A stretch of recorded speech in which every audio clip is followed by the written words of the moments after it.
Ocean, and I'm a narrative designer here at Big Huge Games, 38 Studios. A narrative designer is, it's kind of a catch-all. There's a lot of different things we do. It's like a writer for quests and quest content implementer, but we also do things like we set up non-quest content like village dialogue and stuff like that. I'm Eric Capone. I'm the principal narrative designer on Reckoning. I oversee the creative side of the narrative department, the writing, the lore creation, our part of the world that we're working in. As much as this game is about awesome combat, it's also about showing the world the realms of Amalur, and like introducing all these concepts like this intellectual property that R.A. and Todd McFarlane and Kurt and they all sort of created together. Building a world that feels connected and that has a cohesiveness, especially one of this size, is a huge challenge. It's been a huge challenge, and going into it, we knew it was going to be massive. Terrifying, actually. Working with R.A. Salvatore, it's kind of a nerd fantasy. There's a lot of talk about how we've been given this 10,000-year history, and that he's developed it, and we're working on it with him. I mean, that's very true. I haven't worked with a big name like R.A. Salvatore before, like New York Times bestseller. Like everyone knows who this guy is. He's surprisingly down to earth, easy to deal with. Great guy. Certainly knows what he's doing very, very well. He's really receptive and he's really open. It doesn't matter what your background is. He just loves stories. To be able to sit in a room full of narrative designers and writers and designers, and throw out ideas and have him critique it as though we're all there working together, for a common purpose, and kind of seeing his face light up at some ideas and then not really register other ones, or kind of seeing the gears turn and then having him suddenly come up with something that can take what you've done and just make it so much better.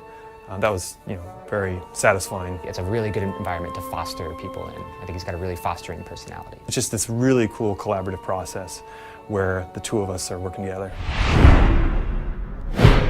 Ken is sort of like... Unique. Unique is a good word to describe Ken Ralston. It's difficult to sometimes think of Ken Ralston as human, I would say. You sometimes get a little angel and a little devil on your shoulder telling you to do things. You're like, well, I don't know if I should be doing, I should know if I should be implementing this quest this way. And Ken is both at the same time, yelling in your ear like, what are you doing? Don't do this. Oh my gosh, you need to try this out just to see what it looks like. He's had a huge influence on my design kind of evolution. There are great designers, there are great writers, there are a lot of different things you can be. And Ken, in addition to being a great designer and a great writer and a host of other things, he's also a great teacher. He's at such a high level of thought that seems so, focused. He's just got this mind that works so much to try and figure out what is the bare, when you boil everything in Reckoning down, what's left, what is the player experience? His direction has been integral to sort of everything from the tone of the narrative to the quest structures we employ, and just having him here as a sounding board for everything is an incredible asset. The main story of Reckoning is really one about who do you want to be as a person. Your character in the game is given an opportunity that no one has ever had before. They're free of the forces that control everyone, decides who is going to be who and what everybody's going to do. And you're the first person who's ever been able to live outside of that. So where you go and what you do is impacting the entire world around you. A universe that's been on rails for the last however many millennia is starting to tilt. And this is the point of divergence. It's as much about figuring out who you're going to be as who you were. Who you were can almost be irrelevant if you have a chance to wipe your slate clean and become someone else entirely.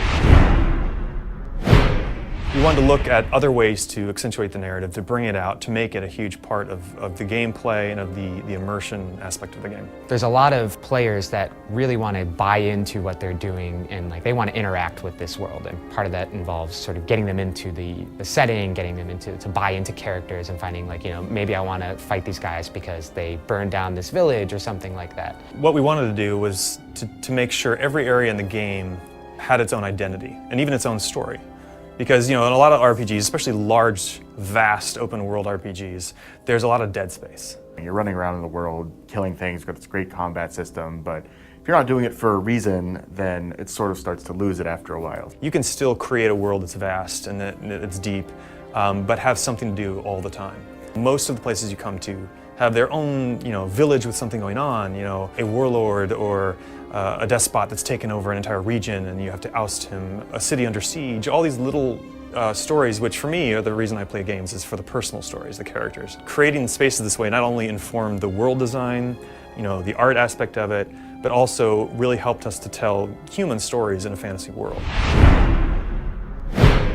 Factions and Reckoning are a lot like small main quests. They're not exclusive, they don't cut the player off from content, but they do provide whole new branches that the player can explore. And the great thing is too, because of our destiny system, the player can unlock new destinies, new identities, new ways of playing, new buffs, skills, all that kind of stuff through the factions that they couldn't normally. Travelers are a group of gypsy people who sort of make their living as thieves in the Feylands. They're sort of Robin Hood-esque without any of the gentility. The common folk love them because they stick it to the rich, but they don't necessarily give to the poor, and the travelers are happy to enjoy the respect without having to share any of the loot. A Thieves Guild has to play a certain way. There are certain player expectations for like sneaking around and stealing stuff, and so that was approached from a very gameplay-oriented perspective. Like, well, what would be cool things that the player would get to steal? And one of the examples was like, well, what if you could steal a lockpick that could unlock any lock? And we're like, okay, that's pretty cool, except it's locked in an unopenable box, and then, we're trying to come up with these weird puzzles and scenarios that the player has to deal with. We wanted to make the player feel like Mission Impossible, only it's more like Mission Improbable when the player's around. The idea with the House of Ballads, with the Fae, is that because they are a race that lives long lives, and then they die, and they regenerate, and they come back to life, they sort of have this ongoing history that never actually becomes history because it's sort of a living thing. It's as if George Washington crossed the Delaware, died, and then came back and crossed the Delaware again. Everybody has a role or an archetype, and they play out that role to the best of their ability, and that's where they fit into the culture and the society. The House of Ballads are the heroes that go through their quests and adventures, vanquish their creatures, vanquish the villains, go quest and secure great artifacts and weapons, and then they die, and then they come back, and they do it all again. These stories, these great Fae songs that they call them the ballads, they are embedded in Fae consciousness. And so, the great heroes, Hallam the White, King Wenson, Queen Belmaid, and their villain, their nemesis, the Maid of Windermere, these are all names that are known to all Fae, and their stories live on forever because they continue to tell them. The player is coming into a faction where all the stories have been told, and they're told a certain way, over and over again. And like in any good RPG, the player is an agent of change. So the player comes in, and things suddenly start to go crazy. And so all these stories that are set in stone suddenly start taking new twists. Their presence there starts to throw the established story into a shambles.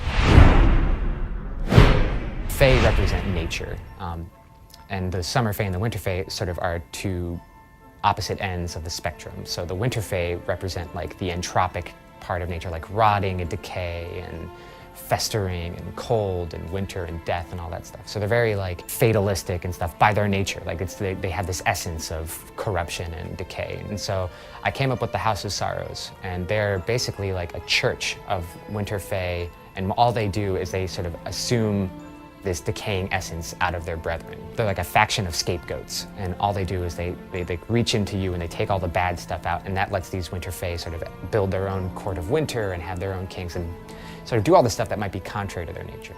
The thing is, the Tuatha have no need for that. The Tuatha have this scary new god, they have this magical prismere that lets them sort of corrupt themselves into something that's not really tied to winter or nature at all. They become unnatural. And so the Tuatha basically want the Winter Fae to join them, so they're trying to get rid of the House of Sorrows. The lines between Winter Fae and Tuatha start to blur, and he has to sort of figure out like who's spying for who, and it's all like a very like roguish, sneaky political game. Every player who comes to Amalur, I don't know what brought them. I want them to have a good time. I mean, I don't want it to be something where they ever regret having loaded into that space or having walked into that tavern. It's something where I want them to be doing something or stimulated in some interesting way every moment they're in the game world. In any RPG, you want the player to walk away and feel like they were the main character. You know, that this is a game that's about them. There are moments of peace and quiet. There are moments of great beauty where the player can, you know, travel the world and see it in any way they choose. But I want them to always feel like there's something they can do, something that's catching their interest just around the corner. I want it to be a really fun experience, and it's something that you know, they won't forget. Reckoning is about the player, because the player is this moment in the Amalur storyline. Like the whole Amalur universe, the player is the one thing that changes the face of it. And that's what I want the player to, like, I want the player to basically, when he walks away from the game, feel like an astrological event, you know? Like he wants to feel like he was planets aligning and making all that stuff come together, because he was. The world of Amalur is really interesting to me. It goes a lot deeper even than we've been able to explore in this game. I could do this until the end of time. There's so much here to work with, and there's so much more that can be created. And it's such a deep and interesting world with so many secrets that, you know, you start pulling one string and it comes apart, and there's just more and more and more and more under there.